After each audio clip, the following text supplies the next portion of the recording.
నమస్కారం అండి. మనం ఇప్పుడు మొలకలపల్లి కోటేశ్వరరావు గారు వ్రాసిన అత్తా కోడలు అనే కథను విందామా? సంక్రాంతి పండుగ దగ్గరకు వచ్చింది. ఇంతవరకు నువ్వు పిల్లలు బట్టలు తీసుకోలేదు అంజనా. రేపు టౌన్కి వెళ్ళి నీకు పిల్లలకి బట్టలు తెచ్చుకుందాం. కమలమ్మ అంది కోడలు అంజనతో. ఇప్పుడు బట్టలు ఎందుకు అత్తయ్యా? అందరికీ ఉన్నాయిగా. ఈ ఏడు పంటలు అంతంత మాత్రంగా ఉన్నాయి. ఖర్చులు ఎందుకు పెంచుకోవడం? వ్యవసాయం అన్న తరువాత అంతే. ఒకేడు పండుతుంది, ఒకేడు ఎండుతుంది. అదంతా మామూలే. పంటలు బాగా లేవని తినడం మానుకుంటామా, పండగ చేసుకోవటం మానుకుంటామా? పిల్లలు పెద్ద అవుతున్నారు. ముందు ముందు ఖర్చులు పెరుగుతాయి కానీ తగ్గవు. రేపు వాళ్ళ చదువులకు చాలా పెట్టాల్సి వస్తుంది. ఇప్పటి నుంచి ఎంత పొదుపుగా ఉంటే అంత మంచిది అత్తయ్య. పొదుపుగా లేకుండా మనం ఏం దుబారా చేస్తున్నాం అంజనా? రేపు పండక్కి ఎక్కడెక్కడ వాళ్ళు వస్తారు. సరైన బట్టలు లేకుంటే ఏం బాగుంటుంది? మనకున్నా లేకున్నా పిల్లలకు లోటు చేయకూడదు. వాళ్ళు ఒకరి ముందు హోందాగా ఉండాలి కానీ చిన్నతనంగా ఉండకూడదు. సరే అత్తయ్య, అయితే పండగ సరుకులు కూడా కొనాలి కదా. రేపు వెళ్ళి సరుకులు, పిల్లలకు బట్టలు, విజయ్కి చీర, వాళ్ళ పిల్లలకు బట్టలు తీసుకుందాం. అయితే విజయ్కి ఇప్పుడెక్కడ తీసుకుంటాం? పెళ్ళయి 10 ఏళ్ళు అవుతోంది. ఏటా పెడుతూనే ఉన్నాం. మనం ఎంత మంచి చీర తీసుకున్నా తనకు నచ్చుతుందా, పెడుతుందా? ఇదేనా సంబడం అని తీసి పారేస్తుంది. ఎందుకు లేనిపోని తలనొప్పి? కాదులే అత్తయ్య, ఇంట ఆడపడుచు. మనం ఏం పెడుతున్నాం? పండక్కి ఓ చీరే కదా. ప్రతి ఏడు పెడుతూ ఇప్పుడు పెట్టకపోతే ఏం బాగుంటుంది? మరుసటి రోజు డబ్బు తీసుకుని అత్తా కోడలు ఇద్దరూ టౌన్కి వెళ్ళారు. పండగ సరుకులు తీసుకున్న తర్వాత బట్టల షాప్కు వెళ్ళారు. పిల్లల వరకు బట్టలు తీసుకున్నారు. అంజన తీసుకోలేదు.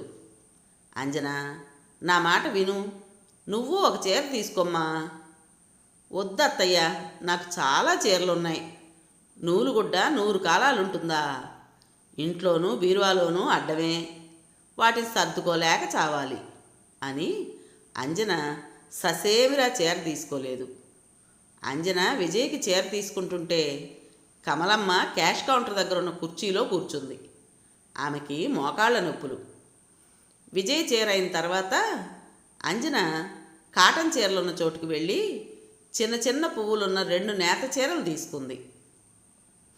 ఇలా రా అత్తయ్య, ఇవి చూడు బాగున్నాయి. నీకోసం ఈ 2 చీరలు తీసుకున్నా. నాకొద్దు అంజన, ఇప్పుడు నాకెందుకు? వద్దొద్దు అంటూ కమలమ్మ వడివడిగా లేచి వచ్చింది అవి లోపల పెట్టమని చెప్పడానికి. ముందు ఇవి చూడు అత్తయ్య, నీకు బొత్తిగా లేవు చీరలు. రోజువారీ కట్టుకోవడానికి ఉన్నాయి కానీ దాపుడికి ఏమున్నాయి? రేపు ఏ పెళ్ళికో పేరంటానికో వెళ్ళాలన్నా, పండక్కో పబ్బానికో కట్టుకోవాలన్నా ఏం కట్టుకుంటావు? ఇంటికి పెద్దదానివి. నీకు మంచి చీరలు లేకపోతే ఏం బాగుంటుంది? నిన్ను కాదు, మమ్మల్ని అంటారు. ముందు నువ్వు బాగుండాలి. కమలమ్మ వద్దు వద్దు అంటున్నా ఆ 2 చీరలు ప్యాక్ చేయించింది. తరువాత భర్తకు లుంగీలు, టవళ్ళు తీసుకుందామని మరో కౌంటర్ దగ్గరకు వెళ్ళింది అంజన. చెప్పిన మాట వినవు కదా? కమలమ్మ విసుగ్గా అంటూ వచ్చి కౌంటర్ పక్కనున్న అదే కుర్చీలో కూర్చుంది. అమ్మా, మీరు వరుసగా అత్తా కోడళ్ళా? నిజం అత్తా కోడళ్ళా? కౌంటర్లో కూర్చున్న వ్యక్తి ఆసక్తిగా అడిగాడు, వీళ్ళ సంభాషణ గమనించి. ఆయనకి ఇంట్లో తన భార్య, తల్లి నిత్యం పడే గొడవలు తలపుకొచ్చాయి. ఏ అత్తా కోడళ్ళు బాగుండకూడదా? ఆమె నా కొడుకు భార్య, నేను ఆమె భర్త తల్లిని. మీ సొంత మేనగోళ్ళ? కాదు, పరాయి పిల్లే. అయితేనే మంచి ముత్యం. అతను విస్మయంగా చూశాడు. కమలమ్మకి ఆ సమయంలో తన అత్త కనకమ్మ, భర్తతో కాపురం సొగసు గుర్తొచ్చింది. తనకు పెళ్ళై 42 ఏళ్ళు. తన 16వ ఏట పెళ్ళయింది. భర్త కాంతయ్య తాగుబోతు. 15 ఎకరాల పొలం ఉంది. మంచి రైతే. ఎద్దులు, వ్యవసాయం, ఒక పాలేరు, పనివాళ్ళు అన్నీ బాగున్నాయి. కానీ అత్త భర్త ఇద్దరి బుద్ధి మంచిది కాదు. మామ లేడు, తనకు పెళ్ళయ్యే నాటికే చనిపోయాడు. తన భర్త రోజు తాగొచ్చి నానా గొడవ చేసేవాడు. అత్త భర్త ఇద్దరూ కలిసి తనని చాలాసార్లు కొట్టారు. తనకు ఆడబిడ్డ, ఆమెను ఊళ్ళోనే ఇచ్చారు. పేద కాపురం. ఆస్తున్నా లేకున్నా పని చేసుకుందాం, కష్టపడి బతుకుతాం అనే తత్వం కాదు ఆమెది. సోమరి. పుట్టింటి మీద ఆధారపడేది. ఉప్పు దగ్గర నుంచి పప్పు వరకు సమస్తం పుట్టింటి నుంచి పోవాల్సిందే. ఎవరైనా అదేమంటే గతిమాలిన వాడికి కట్టబెట్టి గొంతు కోశారని శోకాలు పెట్టేది. మంచి కుటుంబం, మంచి మనుషులు కాకపోవటంతో తన భర్తకి పిల్లనివ్వడానికి ఎవ్వరూ ఇష్టపడలేదు. తన పుట్టింటి వాళ్ళకి బొత్తిగా ఆస్తి లేదు, నిరుపేదలు. పొలం ఉంది, తనైనా సుఖపడుతుందనే ఉద్దేశంతో అమ్మా నాన్న సందేహిస్తూనే ఈ సంబంధం చేశారు. ఆ రోజుల్లోనే తనకు 10వ తరగతిలో మంచి మార్కులు వచ్చాయి. వీళ్ళకి అస్సలు చదువులు లేవు. తను చదువుకోవడం వీళ్ళకి హేళన. ప్రతిరోజు ఏదో ఒక గొడవే, ఏదో వంకతో తగాదానే, రోజు హింసే. ప్రశాంతత, మనశ్శాంతి, ఆనందం, సరదాలు లాంటివి తనకి ఏ రోజూ ఉండేవి కాదు. 2 పిల్లలు పుట్టారు. ముందు కొడుకు, 3 ఏళ్లకి కూతురు. తాగి తాగి భర్త కాలేయం దెబ్బతినిపోయింది. ఆయన తాగుడికి, ఆసుపత్రి ఖర్చులకి, ఇంట్లో దుబారాకి 5 ఎకరాల పొలం కరిగిపోయింది. చివరికి తాగుడే బలి తీసుకుంది. పిల్లల పసిప్రాయంలోనే పోయాడు. భర్త పోయిన తర్వాత అత్త ఆడబిడ్డ తన మీద ఎప్పటిలానే పెత్తనం చేయాలని చూశారు. వాళ్ళ ఆటల్ని సాగనివ్వదలుచుకోలేదు. ఎల్లకాలమున ప్రతిఘటించింది. అంతే, వాళ్లే తగ్గిపోయారు. కొంతకాలానికి అత్తకి పక్షవాతం వచ్చింది. మంచాన పడింది. సేవ చేయాల్సి ఉంటుందని కన్న కూతురు కన్నెత్తి చూడలేదు. తన పాలిట పడింది. ఆమె చేసిన ఆగడాలకి తను ఎలా చూస్తుంది? కానీ తప్పదాయే. చీదరగానే చూసింది కానీ ప్రేమగా మాత్రం చూడలేదు. మంచంలో చాలా యాతన పడింది, బాధపడింది. చేసుకున్న ఫలితం. అత్త వలన కలిగిన అనుభవాలతోనూ గాయాలతోనూ తను ఒక గట్టి నిర్ణయం తీసుకుంది. తనకొచ్చే కోడలితో ఎలాంటి పరిస్థితుల్లో కూడా ఇలా వ్యవహరించకూడదని. కని పెంచి పెద్ద చేసిన కన్నవాళ్ళని పుట్టింటిని వదిలి ఎన్నో ఆశలతో, ఎన్నో కలలతో, మరెన్నో కోరికలతో ఎంతో ఇష్టంగా ఇంట అడుగుపెట్టే కోడల్ని ఎంతో అపురూపంగాను, ఎంతో ఆదరణతోనూ, మరెంతో ప్రేమతోనూ, ఎంతో మంచిగానూ చూడాలని నిర్ణయించుకుంది. అత్తతో అనుభవం నేర్పిన పాఠం ఇది. కొడుకుని బాగా చదివించాలని తన కోరిక. కానీ కొడుక్కి చదువు వంటబట్టలేదు. ఇంటర్ 2 సార్లు ఫెయిల్ అయ్యాడు. ఇక చదువు కాదని పొలం పనుల్లోకి దిగాడు. ట్రాక్టర్ నేర్చుకున్నాడు. బ్యాంకు లోన్తో కొత్త ట్రాక్టర్ తెచ్చుకున్నాడు. తమ పొలంతో పాటు మరికొంత పొలం కౌలుకు తీసుకుని సాగు చేస్తున్నాడు. కూతురు విజయ ఎంఎస్సి చదువుకుంది. కొడుకు తన మాట మేరడు. తను ఎంత చెబితే అంతే. ముందు కొడుక్కి పెళ్లి చేయాలని భావించింది. సంబంధాలు వస్తున్నాయి. పొరుగురు పమిడిపాడు. ఆ ఊరు నుంచి అంజనా వాళ్ళ సంబంధం వచ్చింది. బాగా బతికి చెడిన కుటుంబం. తండ్రి లేడు. అమ్మాయి చదువుకుంది. మంచి పుటక, మంచి కుటుంబం. ఎంతో మంచి అమ్మాయి అని తెలిసిన వాళ్ళు చాలామంది చెప్పారు. కొడుక్కి పెళ్లి చేసింది. అంజన కోడలైంది. అందరూ చెప్పినట్టు నిజంగానే చాలా మంచి అమ్మాయి. కొడుకు పెళ్ళైన ఏడాదికి కూతురు విజయ్కి కూడా పెళ్ళయింది. విజయ్కి ఆ మనువు మాట్లాడింది అంజనే. వాళ్ళ ఊరు, వాళ్ళ బంధువుల కుర్రాడు. చాలా కట్నం అడిగారు. అంతివ్వడానికి తను కొడుకు ఇద్దరూ ఆసక్తి చూపలేదు. అంజన పట్టుబట్టింది. తమకు 10 ఎకరాల పొలం ఉంది. 4 ఎకరాల పొలం, 4 లక్షల డబ్బు, 25 సవర్ల బంగారం కట్నంగా ఇచ్చారు. ఆస్తిలో సగానికి పైగానే. అంతివ్వడానికి తనకిష్టం లేదు. పర్లేదు అత్తయ్య, మనం ఒక్కసారే కదా కట్నం ఇచ్చేది, మాటిమాటికి ఇవ్వం కదా. అబ్బాయికి మంచి ఉద్యోగం, ఆస్తి ఉంది, మంచి కుర్రాడు, విజయ సుఖపడుతుంది అని చాలా రకాలుగా చెప్పి ఒప్పించింది. నిజానికి అంజన పట్టుదల వల్లనే విజయ్కి ఆ సంబంధం కుదిరింది. అల్లుడు మంచివాడే, కూతురు విజయ్ మీదనే తనకు అసంతృప్తి. వాళ్ళు ఆస్తిపరులు, అల్లుడికి పెద్ద ఉద్యోగం, దేనికి లోటు లేదు. పోల్చుకుంటే తమకంటే వాళ్ళకి 10 రెట్లు ఆస్తి ఉంది. అయినా విజయ్కి పుట్టింటి నుంచి ఇంకా ఏదో కావాలనే తపన. అన్న వదిన అంటే ఏమాత్రం విలువ లేదు, వాళ్ళకి ఏమాత్రం గౌరవం ఇవ్వదు. నాకేమిచ్చారమ్మా? సుశీల వాళ్ళు చూడు కూతురికి ఎలా జరుపుతున్నారో, సుజాతకు చూడు వాళ్ళ అమ్మ వాళ్ళు ఎలా పెడుతున్నారో. మనవరాలు పుడితే చిన్న గొలుసు కూడా చేయించలేదు. ఎవరైనా మనవరాలకి మీ అమ్మ వాళ్ళు ఏం పెట్టారు అంటే చెప్పుకోలేకపోతున్నా, సిగ్గుతో తలెత్తుకోలేకపోతున్నా అంది చాలాసార్లు. ఇక్కడ వీళ్ళ పరిస్థితి అంతంత మాత్రమే కదా. విజయ పెళ్ళికి ఇచ్చిన కట్నానికి 3 లక్షల అప్పు అయింది. ఆ అప్పు తీర్చడానికే నానా తంటాలు పడ్డారు. పండినా పండకపోయినా తనకిచ్చిన పొలానికి కౌలు డబ్బు నిక్కచ్చిగా వసూలు చేసుకుంటుంది విజయ. ₹1 తగ్గించుకోదు. అంజనది మంచి స్వభావం, సర్దుకుపోయే మనిషి. మనసులో కుళ్ళు, కుతంత్రం, కపటం, ద్వేషం, పంతం, పట్టింపులు లాంటివి ఉండవు. అలా ఉండబట్టే 10 ఏళ్లుగా కుటుంబం సాఫీగా సాగిపోవడం, ఆనందంగా గడిచిపోవడం. రోజు రోజుకి తమ ఇద్దరి మధ్య ప్రేమాభిమానాలు పెరుగుతున్నాయే కానీ తరగటం లేదు, తగవులు లేవు. కొనటం అయింది అత్తయ్య, ఇక వెళదామా? అంజన క్యాష్ కౌంటర్లో డబ్బు చెల్లిస్తూ అంది. అంజన మాటలతో ఆలోచనల నుంచి బయటపడింది కమలమ్మ. ఇద్దరూ బట్టల సంచులు తీసుకుని బయటికి వచ్చి ఆటో ఎక్కారు. అల్లుడు వాళ్ళ ఊరు పమిడిపాడులో సంక్రాంతి పండుగని బాగా జరుపుతారు. సంక్రాంతి సరదాల సంబరాలు పేరుతో మహిళలకు, యువకులకు, పిల్లలకు ఎన్నో రకాల పోటీలు, సాంస్కృతిక కార్యక్రమాలు ఉంటాయి. పండుగకి దూర ప్రాంతాల్లో ఉన్నవాళ్ళు కూడా వీలైనంత వరకు తప్పనిసరిగా వస్తారు.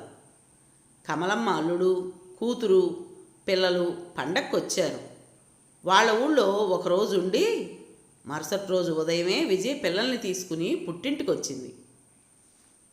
అంజన ఆడబిడ్డని, పిల్లల్ని ఆప్యాయంగా ఆహ్వానించింది, ఆదరంగా మాట్లాడింది. విజయ కొద్దిసేపు కూర్చుని ఇరుగు పొరుగుని, స్నేహితుల్ని పలకరించడానికి బయటికి వెళ్ళింది. మధ్యాహ్నానికి వచ్చి తిని పడుకుంది. అంజన గారెలు, పిల్లలు కోరిన టిఫిన్లు ఏవో చేసి పెట్టింది. విజయ నిద్రలేచిన తర్వాత అంజన టిఫిన్ పెట్టి టీ ఇచ్చింది. గుడి దగ్గర ఆడవాళ్ళు కోలాటం వేస్తున్నారు విజయ, వెళదాం వస్తావా? అంజన అడిగింది. చా, కోలాటం చూసేదేంటి, నేను రాను. అంజన పొరుగింటి ఆమెతో కలిసి కోలాటానికి వెళ్ళింది. కమలమ్మ, కూతురు కొద్దిసేపు కబుర్లు చెప్పుకున్నారు. ఇవిగో విజయ, నీకు చీర, పిల్లలకి బట్టలు అంజన తెచ్చింది. కమలమ్మ తెచ్చిన బట్టల సంచి తీసుకున్న విజయ చీర మడతలు విప్పి చూసింది. ఈ చీర ఖరీదు ఎంతమ్మా? ఏమో నాకు తెలియదు విజయ. ఛ, ఏం చీరమ్మా ఇది? మా పని మనిషి కూడా ఇలాంటి చీర కట్టదు. ఇది నాకొద్దు. వదిన తెచ్చుకున్న చీరేది? తను ఏ చీర తెచ్చుకుంటే నీకెందుకు విజయ? తన డబ్బులు తన ఇష్టం. పెళ్ళైన 10 ఏళ్ల తర్వాత కూడా నీకు చీర పెట్టాలనేం లేదు. ఏదో గౌరవంగా పెట్టేదానికి ఛ, ఛీ అంటే ఎలా? కమలమ్మ కోపంగా అని అంట్లు తోముకోవడానికి దొడ్లోకి వెళ్ళింది. విజయ టీవీ చూస్తూ కూర్చుంది. అంట్లు పని ముగించుకుని వచ్చిన కమలమ్మతో అంది విజయ. పండక్కి ఏం పిండి వంటలు చేస్తున్నారమ్మా? మీ అల్లుడికి నేతరిసెలు ఇష్టం, మీ మనవరాలకేమో లడ్లు కావాలంట. మనవడేమో సున్నుండలు, కజ్జికాయలు ఇష్టపడతాడు. ఈ స్వీట్లతో పాటు సన్నకారప్పస్ కూడా చేయమ్మా, కొద్దిగా ఎక్కువ చెయ్యి.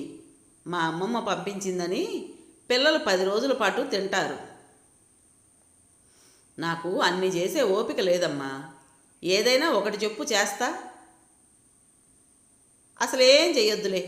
ఎందుకు లేనిపోని చాకిరి? కూతురికి చేసి పెట్టడానికి ఏడ్చే తల్లిని నిన్నే చూస్తున్నా. అందరు తల్లులు అడక్కముందే ఎంత ఇష్టంగా చేసి పెడతారు పిల్లలకి. నేను నోరు తెరిచి అడిగినా చేయను అంటున్నావు. డబ్బు పడేస్తే మాకు సిటీలో దొరకవా ఏంటి?